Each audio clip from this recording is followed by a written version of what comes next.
힘내십시다. 이제 한 주간 남았어요. 금요일이면 우리가 40일 특세를 다 채우게 되는데, 또 우리가 잘 해서 완주하길 바랍니다. 그리고 금요일 저녁은 우리가 늘 그 기도했던 시간에 좀 간증도 하고 그러길 바라는데, 여러분들이 또 이 기도에 계속하면서 받은 바 은혜들을 좀 이 소감을 좀 이렇게 나누면 좋겠어요.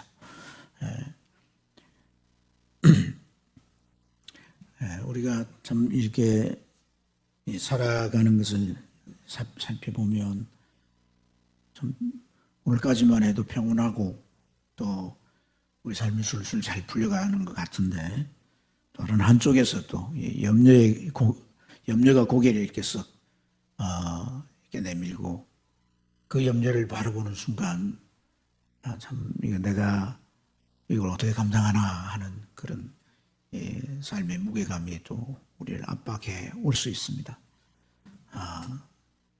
우리가 그런 것에 대해서 또 마음이 무겁고 또 불안해하는 것은 내 안에 그게 내 자신에게 답이 없다는 것이, 또 그 미래를 어떻게 풀어가야 할지 그 미래에 대해서도 잘 알지 못하기 때문에, 그래서 이제 불안감이 우리 마음 안에서 계속 연기처럼 피어오르고, 이런 것들을 나름 이렇게 해소를 해보려고 좀 환기를 시켜보려고 방법을 찾을 수도 있겠죠. 좀 조용한 데를 간다든지, 또 좀 다른 상황에 또 나를 좀 그게 두어서 뭔가 분리해 보려고 한다든지, 여러 가지 사람이 생각하는 방법들이 있을 수 있겠어요. 근데 우리가 그리스도인으로서 이러한 상황 속에 대개가 하나님 앞에 나와서 기도할 수 있게 되죠. 근데 우리의 기도가 하나님께 좀 깊이 나아가는 그런 기도가 필요한 줄로 믿습니다.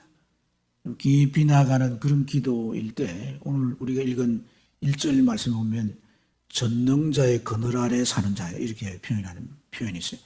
전능자의 그늘 아래, 지존자의 은밀한 곳에 거주하며 전능자의 그늘 아래 사는 자여, 이렇게 번역이 되어 있는데, 아주 그 쉬운 말 성경에는 지극히 높으신 분이 보호하는 곳에 사는 자는 전능하신 분의 그늘 아래서 편히 쉽게 쉬게 될 것이다, 이렇게 번역을 해놨어요. 전능자의 그늘 아래서라고 하는데, 전능자의 그늘 아래, 우리가 주로 이 그늘이라고 하는 것은 큰 나무 아래라든지, 또 큰 어떤 건물이나 산이나 이런 것이 이제 햇빛에 의해서 이게 그늘진 그런 이제 상태인데, 이 표현은 하나님의 지배권인 거죠. 하나님이 관여하실 수 있는 그런 영역, 그 안에 들어간다는 거란 말이죠. 이 전능자라고 하는 단어가 샤다이예요. 샤다이란 말이 그야말로 무엇이든지 할 수 있는 분인 거라. 그래서 오늘 이후의 말씀들 3절 이하를 보면 사냥꾼의 올무란 게, 사냥꾼이 아무 데나 가서 올무를 치는 게 아니에요. 사냥꾼은 주로 올무를 칠 때 어디 가서 칠까? 그 동물들이 다니는 길목에 딱 치는 거라. 그러니까 끌려들 수밖에 없는 겁니다. 사냥꾼의 그 올무, 그런 올무에서 또 심한 전염병이 이렇게 심하면 그 감염이 안 될 수가 없잖아요. 감염의 확률이 더 많은 거예요. 그런 가운데서 이 샤다이 하나님이 건지신다. 또 이 낮에 찾아온 공포, 밤에 찾아온 공포, 낮에 날라드는 화살. 참 밤에 공포가 찾아오면 더 무섭잖아요. 또 화살이 낮에 날라와도 우리가 화살의 속도를 우리가 제어를 못하니까 못 피하잖아요. 이런 공포나 화살, 이런 것들이 참 우리 자신에게 우리 자신이 그걸 피할 수 없는 거죠. 뿐만 아니면 뿐만 아니라 왼쪽에서는 1,000명이, 오른쪽에서 10,000명이 다 엎드려지는 그런 재앙. 이런 것들이 이제 우리에게 이제 참 닥쳐올 때, 이 사단의 하나님 천사를 보내시고 우리로 하여금 이제 피하게 하신다. 그래서 참 이 전능자의 그늘 아래 피하는 것이 이게 참 큰 은혜고, 또한 우리가 이 땅 위에 살아가는 데 있어서 참 우리의 삶을 지탱하고 나가게 하는 참 우리의 삶의 큰 방편이 되는 줄로 믿습니다. 그래서 우리가 살아가면서 그 삶의 어떤 그런 여러 가지 도전들이 닥쳐올 때 참 오늘 이 시편의 그 시인의 고백처럼 전능자의 그늘 아래, 이 그늘 아래에 들어가는 그런 저와 여러분 되길 축복합니다. 전능자의 그늘 아래 어떻게 하면 내가 들어갈 수 있을까?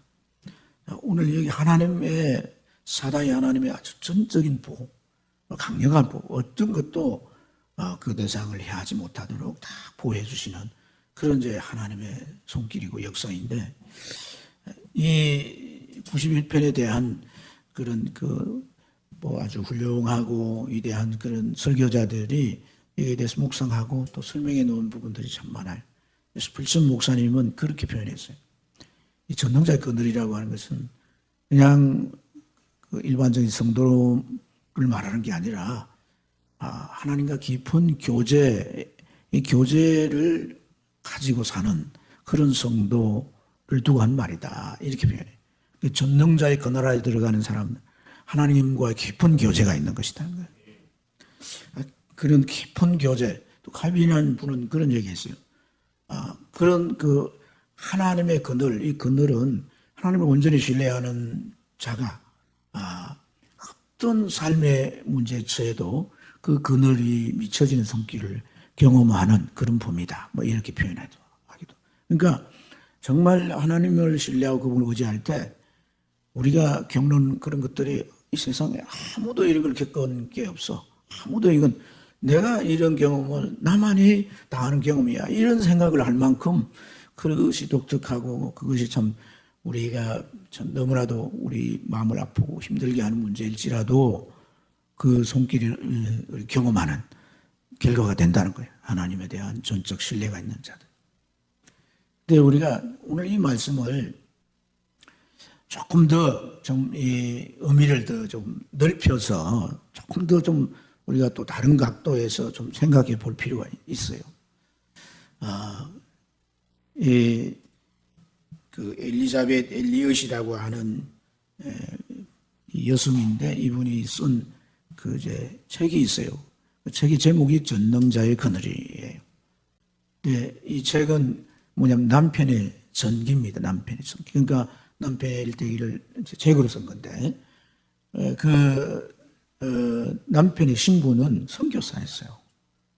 이 선교사인데, 이 남편이 이제 에콰도르라고 하는 나라에 가서 선교를 한 거예요. 미국 사람들. 네. 나이가 20대예요, 20대. 선교지에 혼자 간 게 아니라 그 최초의 선교사로 최초로 가는 것인데 너무 위험한 거예요. 그곳이.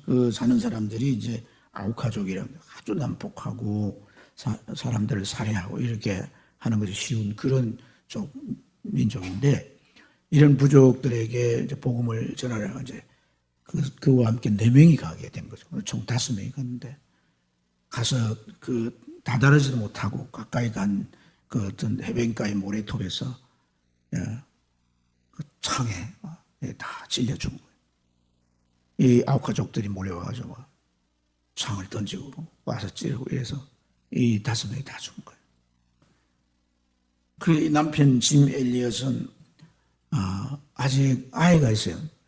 그러니까 결혼을 했고 또 이제 아이가 아직 어린 아이가 있는데 나이가 이제 겨우 29인데 이런 상황에 이제 참 가서 그들에게 복음을 전해가지고 뭐 그들이 믿게 한 것도 아니고 접촉도 제대로 못 해보고 자기 찔려 죽었잖아요. 서양 사람들은 그걸 보면서 개죽음이라고 할 수가 있는 거예요. 예. 근데 우리가 정말 생각을 해볼 때 나이 29에 선교도 뭐 가서 제대로 한 영혼도 구원하지도 못하고, 그리고 가족들을 이제 이 사별한 거잖아요. 아직 아이도 어리고 뭐 이런 상황 가운데 이게 이제 참 끝났다는 게 과연 전능자의 그늘 아래 있다고 할 수 있는가? 그런 고백이 가능한 고백인가? 여러분 어떻게 생각해요?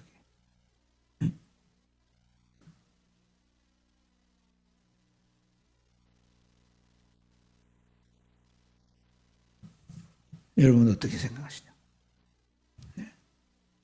그게 정말 그게 그런 고백이 그게 맞냐는 거예요. 우리가 이제 좀 어찌 보면 이 땅 위에 사는 그 나를 위해서 이렇게 씌워놓은 이 두꺼운 껍질 같은 걸 좀 이렇게 깰 필요가 있는 거예요.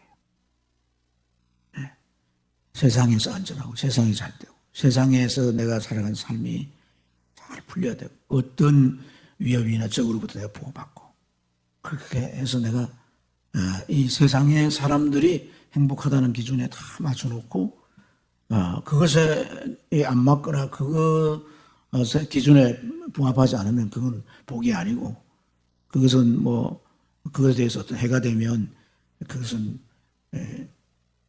신앙이 그게 진정하게 옳다라고 판단할 수 없는 그런 부분이라고 우리가 만약에 생각한다면 우리 신앙은 세상이라는 껍질에 다 쌓여 있는 거예요.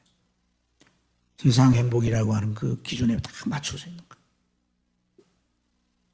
그러니까 오늘 이 전능자의 그늘 아래라고 하는 표현은 하나님과의 뭐였어요? 깊은 교제라고 그러죠. 깊은 교제. 하나님과 깊은 교제에 들어가면 어떻겠어요? 우리 신앙이. 하나님의 모든 주권 아래 나를 둘 수가 있는 거예요. 그러니까 하나님의 모든 주권 아래 자신을 둔 사람들은 그 사나 죽으나 세상에서 어떤 고통을 받고 뭐 또 세상 기쁜 일이 많고 그런 것에 막 그 운명을 걸 만큼 인생이 좌우되는 게 아니에요. 그래서 참 바울의 사도가 이렇게 고백해요. 로마서 14장 8절에 우리가 살아도 주를 위해 살고 죽어도 주를 위해 죽으나 사나 죽으나 우리가 주의 것이로다. 이게 이제 주권이 오직 하나님에게 있는 거예요. 내 상사의 주권이. 그러면 또 내가 흥하고 망하고 행복하고 불행하고 뭐 반환을 당하고 평탄하고 뭐 이 모든 주권도 하나님의 손에 있는 거예요. 하나님의 그 섭리와 계획 속에 있는 거란 말이에요. 아멘. 그래서 고린도후서 5장 9절에 보면 참 내가 몸으로 이 세상에 살고 있든지 또 내가 세상을 떠나 가든지 내가 내 삶에 항상 뭐에 이제 방향성이 있느냐? 주를 기쁘시게 하는 일의 방향성이 있는 거예요. 고린도서 5장 9절. 주를 뭐 하시게? 기쁘시게, 주를 기쁘시게 하는. 그러니까 하나님의 주권에 맞춰 있는 정도가 아니라 어떤 상황이 돼도 감옥에 가서 감옥살이를 해요. 전도하다가 잡혀서 감옥살이 하잖아요. 예루살렘에 잡혀서 로마까지 압송됐잖아요. 그래서 로마 감옥에 갇혀서 쓴 책이 여러 권 있는데 그 중에 빌립보서를 봐요. 빌립보서에 뭐는 항상 기도해라. 범사에 감사해라. 이런 거 감옥에 갇혀가. 그러니까 정말 이 깊은 교제가 이루어질 때 주권에 다 맡기는 거예요. 그래요. 그 29에 순교했어요. 세상 기준은 개죽음이죠. 뭐 목적도 이루지 못했으니까. 어떤 이 결과나 성과를 보더라도 힘들죠 많이. 초롱을 못 이겼으면 너무 힘들어하시고 힘내시기 바랍니다. 힘내시기 바랍니다. 그러니까 정말 이런 상황인데 그걸 우리의 생각으로 그게 좋은 쪽으로 해석이 되겠나? 절대 안 되는 거죠. 깊은 교제에 들어가면 여러분 성경에 그런 말씀이 있어요. 요한계시록 6장 9절부터 11절에 보면 순교한 영혼들이 제단 아래서 하나님 앞에 그렇게 기도하는 거예요. 우리 피를 언제 어느 때에 갚아주겠습니까? 순교했다는 건 죽었다는 거예요. 피 흘려서 죽었다는 거예요. 그 피를 하나님 언제 갚아줄 거예요? 이게 재단 안에서 기도를 하는 거예요. 순교자들이. 그러니까 하나님께서 그렇게 말해요. 잠시 쉬라. 잠시 쉬라. 잠시 쉬라. 어떻게 그리고 말씀하냐면 아직 순교할 자들이 남아있다는 거예요. 종들과 동무들과 그 순교할 자들이. 그래서 뭐라 해요? 그 수가 차기까지. 순교를 해야 될 자들이 이 땅에 있다는 거예요. 여러분, 자기 목숨을 복음을 위해서 신앙을 위해 내놓을 자들이 있다는 거예요. 그 수가 정해져 있다는 거예요. 그 수가 차야 된다는 거예요. 이게 여러분 어떻게 해석이 되는 거예요? 어떻게 이해가 돼요? 그러니까 깊은 교제를 통해서 하나님의 그 세계, 하나님의 나라에서 일어나는 그 어떤 특별한 의미가 부여될 수 있는 것, 그 정말 최고의 가치라고 할 수 있는 것. 우리는 그게 가치가 아니에요. 그 죽음이 얼마나 그게 무섭고 두려운 거예요. 그런데 그 순교라고 하는 그 가치가 너무나도 우리가 상상할 수 없는 가치라는 거예요. 네, 여러분 좀 이해가 되세요? 이해가 안 돼, 도대체? 옛날에 그런 일이 있었다고 그러잖아요. 로마 시대 때. 10명이 순교를 하는 거예요. 10명이 순교를 하는데, 다 순교를 하는데, 한 명이 예수님 부인하면 살려주는 거예요. 한 명이 너무 죽음이 두려워가지고, 한 명이, 나 예수 안 믿겠다고 말하고. 그런데 그 중에 조그마한 아이가 뛰어나오더니, 내가 순교하겠다. 이분 대신에 내가 순교하겠다. 그러니까 그 일이 어떤 일이죠? 궁금할 거 아니겠어, 그죠? 그런데 그 상황, 아이가 그렇게 된 걸 또 다르게 목격한 분의 간정에 의할 것 같으면 순교를 하려고 이렇게 다 써 있는데 천사들이 그 면류관을 가지고 이렇게 다 씌워주려고 내려오더래요. 오다가 한 사람이 부인을 하니까 그 사람에게 씌워주려고 온 천사가 슬픈 표정을 짓고 그걸 가지고 다시 올라가는 거예요. 그러니까 그 아이가 그걸 보고 그 가서 이렇게 내가 쓰겠다고 그렇게 했다는 거예요. 네, 여러분 깊은 교제가 필요한 거예요. 내가 지금 상황이 막 힘들 수 없고 너무 막 억울하고 너무 힘들고 너무 막 괴로워서 뭐 얻지 못한 그 상태로 있으면 답이 없는 거예요. 왜냐하면 우리가 가지고 있는 기준들이 이것에 대해서 나를 더 힘들게 막 나를 뭐 짓밟듯이 얘기하기 때문에 견뎌낼 수 없는 거예요. 하나님의 깊은 교제 안으로 들어가면 성령께서 이런 것들을 깨닫게 하시고 이 고통과 이 아픔과 이 모든 것들을 이게 왜 내 삶에게 가치가 있고 의미가 있는가, 이게 소중한 것인가 하는 것들을 알게 하시고, 그럴 때 우리가 주님 앞에 모든 것을 참 맡기고 주의 뜻대로 하십시오 이렇게 기도하면서 나갈 수 있게 되는 것인 줄로 믿습니다. 오늘 이 새벽에도 우리가 힘내십시다. 힘내고 하나님 앞에 기도하겠어요. 주여 세 번 부르고 기도하십시오.